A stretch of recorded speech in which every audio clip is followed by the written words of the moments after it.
பிரியமானவர்களே, இயேசு கிறிஸ்துவின் நாமத்தில் நான் உங்களை வாழ்த்துகிறேன். எப்படி இருக்கிறீங்க?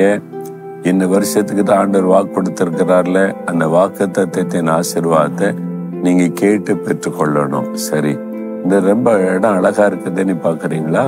நியூசிலாந்துல அதனுடைய கடற்கரை பகுதி தான் ரொம்ப அழகாக இருக்கிறது. இந்த தேசம் ஆண்டவர் ரொம்ப அழகாக உண்டாக்கி வைத்திருக்கிற இடங்கள்.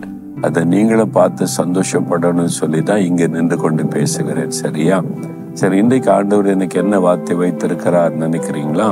115 சங்கீதம் 13வது வசனம். கர்த்தர் தனக்கு பயப்படுகிற பெரியோரையும் சிறியோரையும் ஆசீர்வதிப்பார். பெரியோரையும் சிறியோரையும்.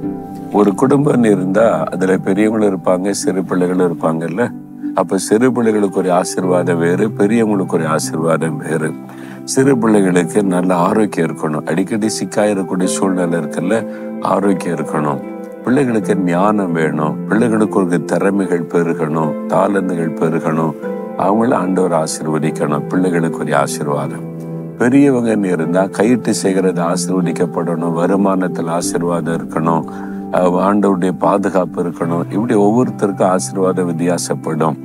ஆனா எல்லாரையுமே ஆண்டவர் ஆசீர்வதிக்க விரும்புகிறார்.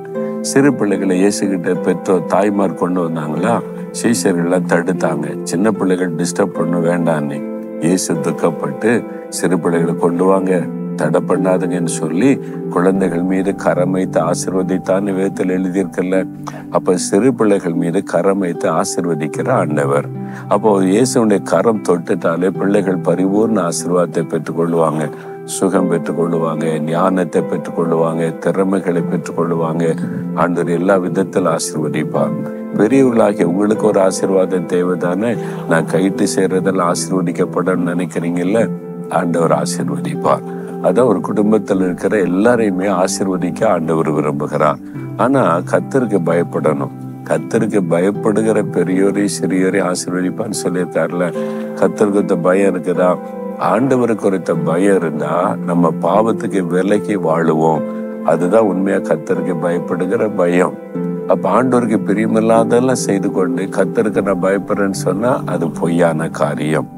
தேவனுக்கு நம்ம பயப்படுகிறோம்னு சொன்னா தேவனை துக்கப்படுத்துகிற காரியத்தை விட்டு விலகி நம்ம வாழ்வதற்கு நம்ம அர்ப்பணித்துக் கொள்ளணும். சிறு பிள்ளைகள் கூட நீங்க ஆசீர்வதிக்கப்படணும்ல. அப்போ நீங்க அப்பா அம்மாவுக்கு கீழ்ப்படியணும், பாடத்தை ஒழுங்கா படிக்கணும், பெரியவங்களை மதிக்கணும். ஆண்டவர் நம்மளை கவனித்து கொண்டே இருக்கிறான்னு சொல்லி நீங்க ஜாக்கிரதையா எப்பவுமே செல்போன்ல விளையாடிக்கிட்டே இருக்கக்கூடாது, நேரத்தை வீணாக்க கூடாது. ஆண்டவர் இயேசு என்னை கவனிக்கிறாங்க, நான் அவருக்கு சாட்சியா இருக்கணும்னு ஒப்பு கொடுத்தாதான் உங்களுக்கு ஆசீர்வாதம். பெரியவங்களும் என் போக்கு வரத்தெல்லாம் இயேசு கவனிக்கிறாரு, என்னை பார்த்து கொண்டே இருக்கிறாரு. அவருக்கு பயந்து நான் பாவத்துக்கு விலைக்கு வாழணும்னு நீங்க வாழ்ந்தீங்கன்னா நீங்க ஆசீர்வதிக்கப்படுவீங்க. ஒப்பு கொடுக்குறீங்களா? ஆண்டவரே, உமக்கு பயப்படுகிற பயத்தை எனக்கு, என் குடும்பத்தில் இருக்கிற எல்லாருக்கும் தாங்க, பிள்ளைகளுக்கு தாங்க. நாங்க கர்த்தருக்கு பயந்து பொல்லாப்புக்கு விலகி ஆண்டவரே பாவத்தை விட்டு விலகி வாழ எங்களை ஒப்பு கொடுக்கிறோம். எங்களை பெரியோரையும் சிறியோரையும் எங்க குடும்பத்துல நீங்க ஆசீர்வதிங்க. இயேசுவின் நாமத்தில் ஆமேன், ஆமேன்.